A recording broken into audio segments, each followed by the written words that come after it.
करोड़ों रुपए की लागत से 39 एकड़ पर अवाम की तफरीह के लिए बनाया जाने वाला hill park municipal committee Sangla हिल के अफसरान की अदम तवज्जो के बायस अब बदहाली का शिकार हो चुका है और हिल पार्क में हर तरफ बड़ी बड़ी जंगली जड़ी बूटियों ने अपना कब्जा जमा रखा है, जिसके बायस फैमिलीज ने हिल पार्क में सैर व तफरीह के लिए आना कम कर दिया और बड़ी बड़ी जड़ी बूटियों के बायस सैर व तफरीह के लिए आने वाले खौफ का शिकार रहते कि कोई सांप वगैरह निकल कर काट ना ले। जबकि झील के चारों अतराफ में भी बड़े बड़े सरकंड और घास ने डेरा डाल रखा है। फैमिली झील के पास जाने से भी घबराती हैं। हिल पार्क में हर तरफ गंदगी के ढेर भी पार्क में आने वाले फैमिलीज का इस्तकबाल करते हैं। इस मौका पर शहरियों का कहना था कि जब भी बच्चों के साथ फैमिली के साथ पार्क में आते हैं तो आते ही बड़े बड़े कुत्ते, आवारा कुत्ते हमारा इस्तकबाल करते हैं।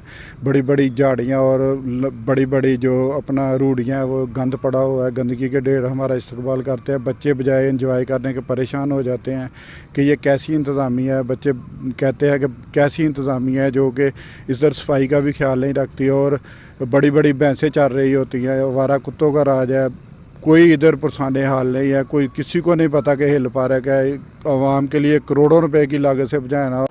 हिल पार्क में सफाई सुथराई करके पार्क को सैर व तफरीह के काबिल बनाया जाए ताकि शहरी अपनी फैमिलीज के हमरा सैर व तफरीह कर सके। कैमरामैन मियां सैफर मान के साथ वाच न्यूज़ फैसलाबाद।